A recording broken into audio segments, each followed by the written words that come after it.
pessoal, tudo bem com vocês? Então a gente vai agora continuar falando um pouco ainda sobre higienização corporal, mas nesse último vídeo a gente quer destacar principalmente como isso ocorre dentro do ambiente hospitalar.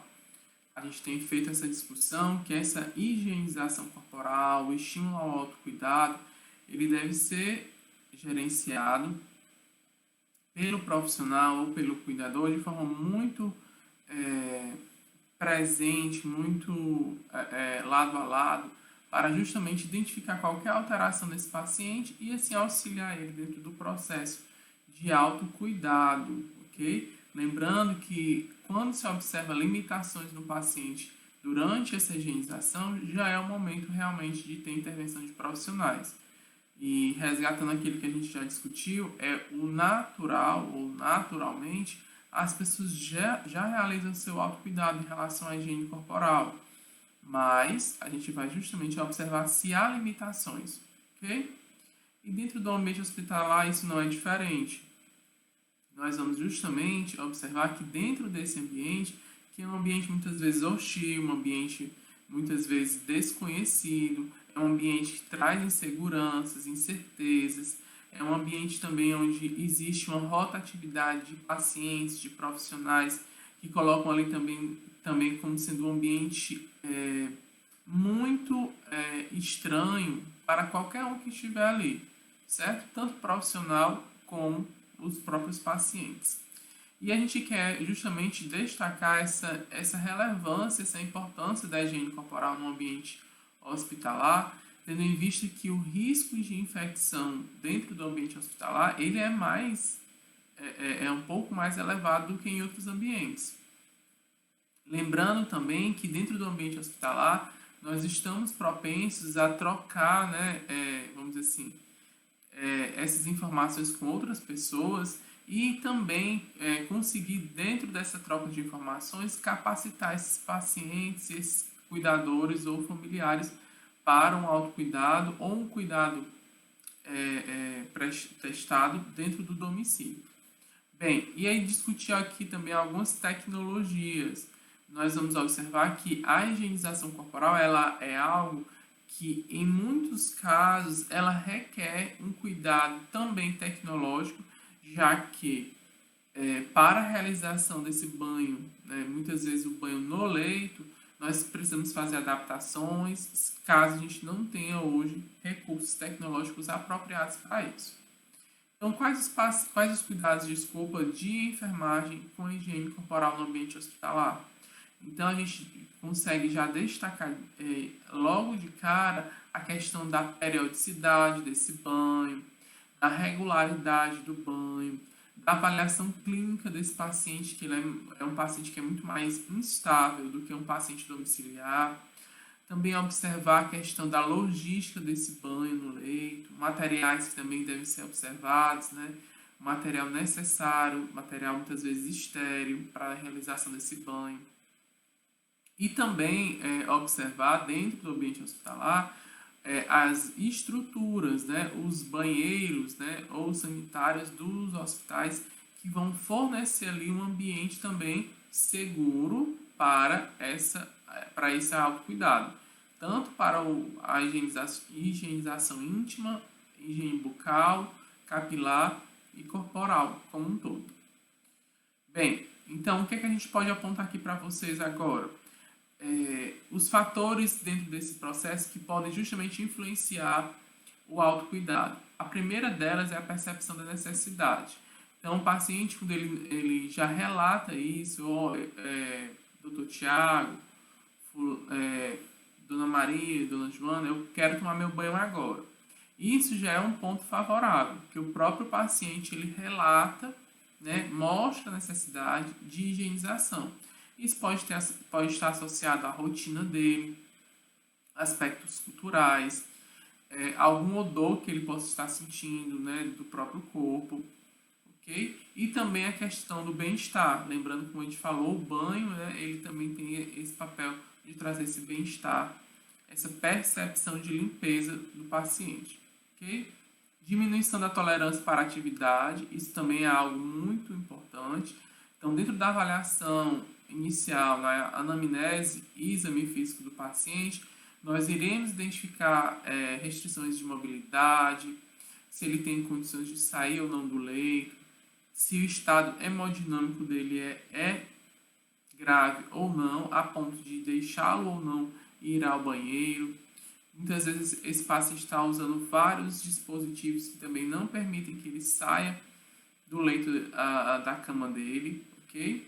E lembrando aí, no caso dos idosos, a gente vai ter uma perda ponderal da força muscular, né, da massa muscular, que também coloca o idoso, mesmo que ele deambule, né, com dificuldade ou com ajuda, coloca esse idoso em risco para uma queda maior, principalmente num ambiente que é já conhecido, né, dos profissionais como um local que é muito propenso a quedas, devido aos produtos, né, que deixam o piso um pouco mais liso e a própria água.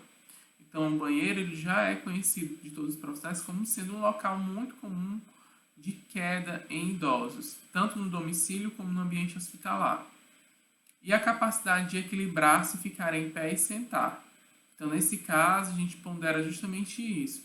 Ele consegue realmente ficar em pé, sem auxílio? E durante o banho, se a gente for segurar o paciente para ele tomar banho em pé, a gente vai tomar o banho junto com ele. Então, ele tem capacidade de se equilibrar, de ficar em pé, ou pelo menos de ficar sentado. E aí, no caso do sentado, a gente tem a cadeira de banho que a gente vai mostrar para vocês, certo? Coordenação motora, né, capacidade de alcançar, né, áreas do corpo para a higienização, isso é super importante. Se a acuidade visual, no caso a visão dele está apropriada, ele consegue observar que aquela mão está suja, daquele braço está sujo, que a genitália está suja, isso também é importante. E também um desconforto ou dor. Lembrando que nesse caso, né, um paciente que está hospitalizado, ele pode estar sim apresentando áreas dolorosas ou até mesmo áreas com contraturas musculares, né, osteomusculares, que vão justamente causar esse desconforto.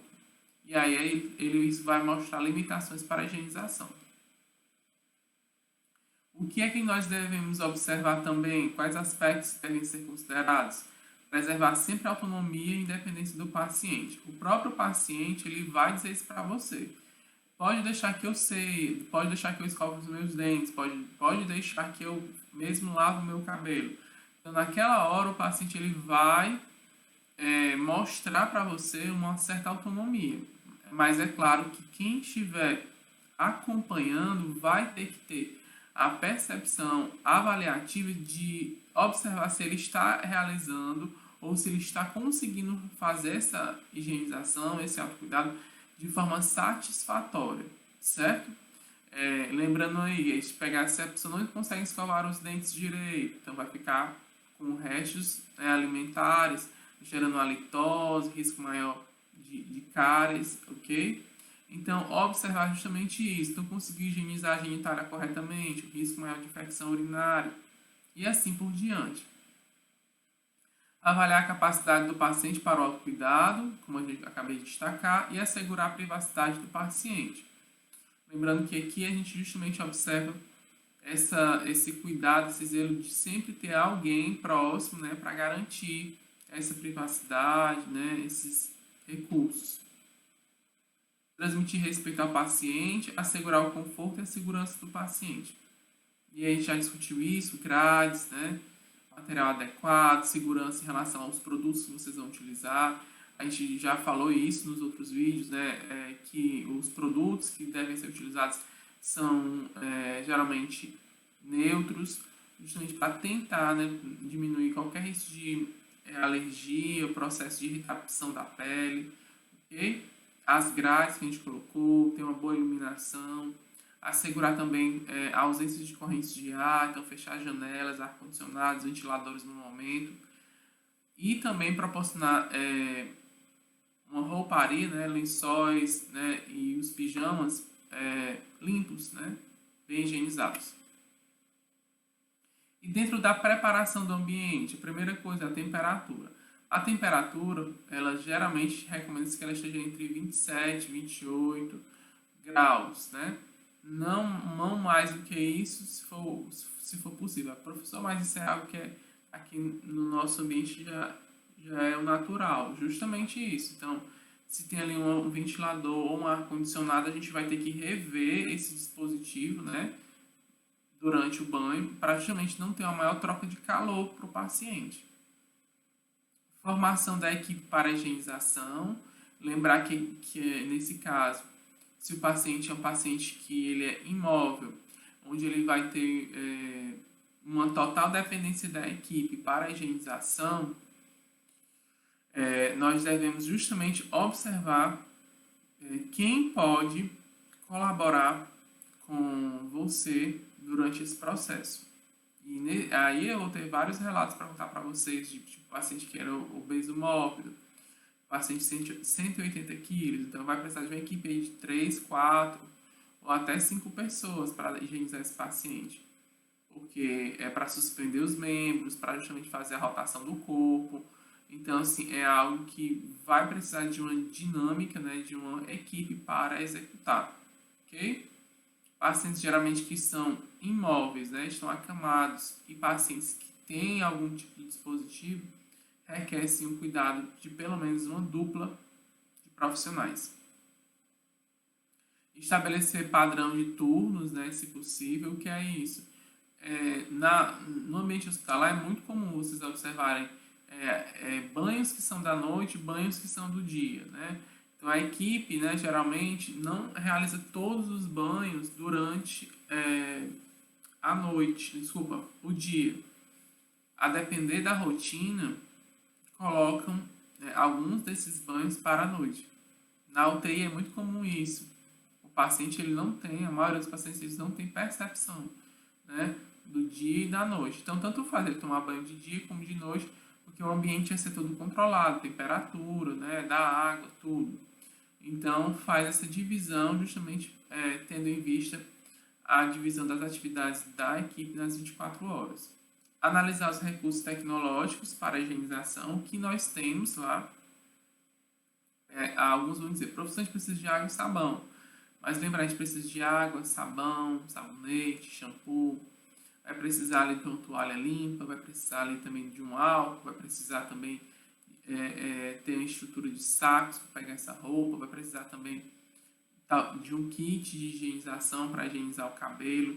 Então, há sim recursos que a gente pode destacar para essa higienização. Aqui é um modelo, depois vocês podem colocar aí nesse site, né, catálogo hospitalar, mas também tem no YouTube vários vídeos, que é justamente um kit, não sei se dá para vocês verem aqui, tem uma caixinha, mas ele vem com esse suportezinho, nessa bacia adaptável para encaixar a cabeça, que é para auxiliar aqui a higienização do couro cabeludo. E ele vem com um saco, né, um saco plástico, onde a gente coloca toda a água que vai ser utilizada, e aqui vem conectado um chuveiro. E por gravidade a água vai saindo, certo? É bem interessante esse dispositivo, ok? Aqui é a outra parte do dispositivo, onde onde ele tem aqui uma lona, né, plástica, onde pode ser feito toda a higienização do corpo, dentro como fosse formando realmente uma piscininha para o paciente. E aqui, não sei se está para vocês acompanharem, mas aqui nesse ponto tem as presilhas, que vão justamente fixar nas laterais da cama, ok? E o que vai acontecer com isso? Nós vamos conseguir higienizar, molhar o corpo do paciente, sem dispersar, né, eliminar essa água no chão, gerando ali todo um risco de queda para os profissionais e cuidadores e também sujando mesmo o ambiente, né? Aí no final tem uma válvula para poder descartar, bota um baldezinho aqui perto e apara toda essa água que foi utilizada nesse banho, ok? E aí consegue higienizar o paciente sem nenhum problema. Aqui é outro recurso também, que é um kit banho. Achei super interessante, principalmente para o domicílio. Ele também tem o mesmo princípio de criar como fosse realmente uma estrutura, uma piscininha, vamos dizer assim, para o paciente. E aqui, só que a lateral aqui, ela é inflável, né? Pode ser na cama do paciente em casa. E aí depois higieniza o paciente. Quando termina, também tem uma válvulazinha para desprezar a água que foi utilizada durante o banho. Okay? Aqui também é o mesmo princípio, só que aqui também tem o princípio do kit, né, com a bolsa, com água e a eliminação por pressão. É bem interessante como fica, viu, pessoal? E aqui é um recurso bem interessante, porque aqui também pode ser utilizado no domicílio. Esse aqui a gente já chama banheira higiênica, né? Também está aqui para vocês verem aqui um link. Aqui também é outro recurso que a gente é bem, vamos dizer assim, avançado, né? O nome dele é Sistema Eco Skin Banho. Ele é um compressor, já ele realmente consegue fazer toda a estrutura, vamos dizer assim, levar a água aqui dentro com o compressor. E aí você leva para todos vamos dizer assim, todas as enfermarias que precisam ter esse banho no leito, certo? Foi desenvolvida para profissional da área da saúde com o título de otimizar sua atividade, economizar recursos e promover o paciente conforto e bem-estar. É uma ducha portátil, ela, no caso aqui tem que ter água aquecida, né? E já dá água aquecida, é bem interessante. Por quê? A gente não falou isso ainda porque é a parte prática. Mas quando é feito o preparo do banho, a água é levada dentro de um balde estéreo ou uma bacia. Então, nesse caso, há sim um trabalho maior da equipe, né, de preparar todo esse material, toda essa água para poder levar. Aqui não, ela já sairia pronta. E aqui, para a gente a gente já está finalizando, aqui é mostrando mesmo a estrutura de um ambiente hospitalar, onde você observa a limpeza, né, um ambiente bem amplo, né, barras de proteção, barras de apoio em todas as áreas, ok? Acionamento de alarmes dentro do banheiro, isso precisa ter, os banheiros devem ter. E se o paciente passar mal no vaso sanitário ou no chuveiro, ele precisa ter um botão onde ele aperta e ele consegue chamar a equipe de saúde. O piso deve ser antiderrapante, sempre, né? Sempre ter boa iluminação. Vocês vão observar, tem alguns banheiros de Jesus que é muito escuro. A iluminação é algo muito importante. E também a questão da privacidade. Aqui também tem que ter uma ponderação que às vezes o paciente quer ir ao banheiro e ele quer trancar a porta. E aí lembrando que não é interessante isso. Então deixar a porta um pouquinho aberta para que qualquer momento ele estiver passando mal ou ele possa chamar socorro, né? Então chamar o acompanhante que está lá fora ou até mesmo outra pessoa que esteja lá dentro da enfermaria ou apartamento. Então, lembrar sempre disso, assim, a questão da privacidade, ok, você vai deixar, pode deixar ele sozinho dentro do banheiro, mas nunca deixar ele trancar a porta, porque aí realmente vai ser difícil você conseguir prestar assistência se a porta estiver fechada. Ok, pessoal? Então, dentro dessa proposta, eu queria que vocês hoje, né, depois de assistir os vídeos, criasse esse pensamento crítico, né? Como a equipe de enfermagem vai atuar nesse banho, né, nessa higienização no leito de um paciente de terapia intensiva, com dispositivos, acamado, monitorizado, às vezes acordado, às vezes sedado. Então, como a equipe vai se comportar em relação a tudo isso, né, dentro desse processo? E eu queria depois ver com vocês quanto tempo demora um banho no leito. Vocês conseguiram mais ou menos identificar como isso ocorre, né? Em que momento, qual seria o melhor momento para executar isso dentro da rotina da equipe de enfermagem num paciente hospitalizado? Então são vários quesitos, várias questões que precisam ser analisadas antes de serem executadas. Ok, pessoal? Então, bons estudos aí com os vídeos, com o material também impresso, com os livros, ok? Com os artigos também que a gente vai colocar aí de apoio, para a gente poder se encontrar depois do nosso encontro online e depois da nossa aula prática. Um grande abraço, pessoal!